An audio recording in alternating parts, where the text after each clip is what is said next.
একত্ববাদ আমরা মানি, একত্ববাদ স্বীকার করি। এবার আবার জানতে চাই, বলেন তো একমাত্র আমাদের ইলা একজন, এই একত্ববাদ এই তাওহীদের স্বীকার করি, তো এই একত্ববাদ যার স্বীকার করি তিনি কে? আল্লাহ। এই আল্লাহর একত্ববাদ স্বীকার করার অনেক শর্ত, এর মধ্যে প্রধান 4টি শর্ত মনে রাখবো। কয়টি? আজকে থেকে একদম মুখস্থ করবেন। তাওহীদের অনেক শর্ত, এর মধ্যে 4টা মনে রাখবো। 1 নাম্বার শর্ত তাওহীদের, 1 নাম্বার শর্ত তাওহীদের অর্থ জানা। অর্থ হলো আল্লাহ ছাড়া যত ইলা আছে দুনিয়ার মধ্যে সমস্ত ইলাকে নিষিদ্ধ করা। আল্লাহ ছাড়া আর যত ইলা আছে, মানুষ বলে অমুক ইলা অমুক ইলা, এই ইলা থাকলে সব ইলাকে নিষিদ্ধ করা। নিষিদ্ধ করে একমাত্র এক ইলাহের বিশ্বাস নিয়ে মৃত্যুবরণ করা, এটা হলো তাওহীদের অর্থ। দলিল মুসলিম শরীফের 26 নাম্বার হাদিস, আন্তর্জাতিক নাম্বার। এই হাদিসের মধ্যে আসছে, ক্বালা রাসূলুল্লাহ সাল্লাল্লাহু আলাইহি ওয়াসাল্লাম মান মাতা ওয়া হুয়া ইয়ালামু আন্নাহু লা ইলাহা ইল্লাল্লাহ। যেই ব্যক্তি মারা যায় এই বিশ্বাস নিয়ে, এই কথা জেনে যেই ব্যক্তি মারা যায় আল্লাহ ছাড়া কোনো ইলাহ নাই, দাখালাল জান্নাহ, আল্লাহ নবী বলেন এই বান্দা জান্নাতের মেহমান হয়ে যাবে। কেউ যদি এই বিশ্বাস নিয়ে মারা যায় আল্লাহ ছাড়া কোনো ইলাহ নাই, দাখালাল জান্নাহ, নবীজি বলেন এই ব্যক্তি জান্নাতে প্রবেশ করবে। তাহলে তাওহীদের 1 নাম্বার শর্ত এই বিশ্বাস নিয়ে দুনিয়া থেকে যাওয়া, আল্লাহ একমাত্র ইলাহ, ওনার সাথে কোনো ইলাহ নাই। 2 শর্ত নাম্বার 2, সামান্য সন্দেহ করা যাবে না। সামান্য, আল্লাহ যে এক, এই ক্ষেত্রে সামান্য সন্দেহ করা যাবে না। যদি করেন তো ঝামেলা আছে। দলিল সূরা হুজুরাত আয়াত নাম্বার 15, আল্লাহ বলেন ইন্নামাল মুমিনুনা আল্লাযীনা আমানু বিল্লাহি ওয়া রাসূলিহি সুম্মা লাম ইয়ারতাবু।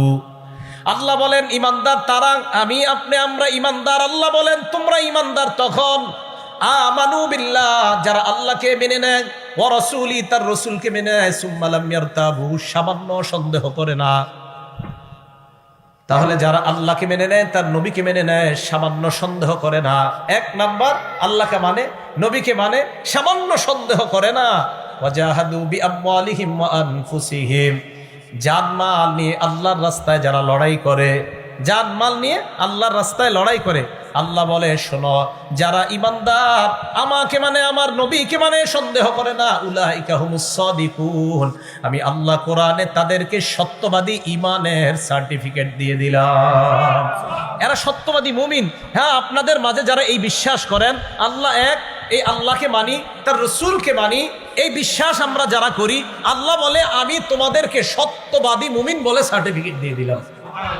আল্লাহরে মানে, রসুলরে মানে, সন্দেহ করে না। আবার বলি আল্লাহকে মানে, রসুলকে মানে, এরপরে আপনারা বলেন কি করে না?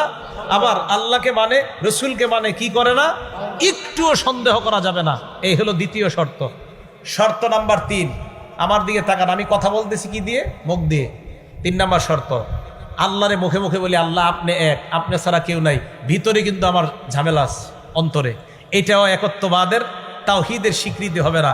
মুখেও বলতে হবে আল্লাহ এক, দিলেও থাকতে হবে আল্লাহ এক। যদি আপনার দিল আর মুখ আলাদা হয় তাহলে এটা তাওহীদ হবে না। প্রমাণ সূরা ফাত আয়াত নাম্বার 11, আল্লাহ বলেন ইয়াকুলুনা বিআলসিনাতিহিম মা লাইসা ফি কুলুবিহিম, এরা মুখের মাধ্যমে এমন কথা বলে মুখ দিয়ে আল্লাহ এক, মা লাইসা ফি কুলুবিহিম, যা তাদের অন্তরে নাই। মুখ দিয়া বলে আল্লাহ এক, মা লাইসা ফি কুলুবিহিম, অন্তরে নাই। মুখ দিয়া বলে আল্লাহ এক, মা লাইসা ফি কুলুবিহিম, অন্তরে নাই। এটার নাম তাওহীদ না, এটার নাম হলো টাটকা মুনাফিক। এটার নাম মুনাফিক। এটাকে তাওহীদ বলা হয় না, এটাকে মুওয়াহহিদ বলা হয় না, এটাকে একত্ববাদের স্বীকৃতি দেওয়া হয় না। তাহলে 3 নাম্বার, মুখেও বলতে হবে আল্লাহ এক, অন্তর দিয়েও স্বীকার করতে হবে আল্লাহ এক। আল্লাহ মুখে এবং অন্তরে উভয় জায়গায় যেন আল্লাহর একত্ববাদ স্বীকার করতে পারি, আল্লাহ তৌফিক দান করেন। 4 নাম্বার শর্ত, আল্লাহরে যে আপনি এক মানেন, এটা মহব্বত নিয়ে মানতে হবে, ভালোবাসা নিয়ে। ওনারা আমি পিস্তল ধরলাম, এখন উনি এই জন্য মানতেছে হ্যাঁ আল্লাহ এক, আল্লাহ এক, না না, মহব্বতের সাথে মানতে হবে, ভালোবেসে মানতে হবে আল্লাহ এক। ভাই কথা বুঝে আসছে? এই যে আল্লাহ চাইছে, বৃষ্টি আসতেছে, টেনশনের কিছু নাই, আল্লাহকে মহব্বতের সাথে মানতে হবে। দলিল বুখারী শরীফের 16 নাম্বার হাদিস, ক্বালা রাসূলুল্লাহ সাল্লাল্লাহু আলাইহি ওয়াসাল্লাম, আল্লাহর নবী বলেন সালাসুন মান কুন্না ফীহি, আমার আপনার এই জায়গায় যারা আছি আমাদের মধ্যে যদি 3টা গুণ থাকে, জোরে বলেন কয়টা? 3 গুণ থাকলে ওয়াজাদা হালাওয়াতাল ঈমান, এই 3 গুণওয়ালা ইমানদার ইমানের স্বাদ উপভোগ করবে। কোন ইমানদারের মাঝে 3টা গুণ থাকলে তার অন্তরে আল্লাহ ইমানের স্বাদ পয়দা করে দিবেন।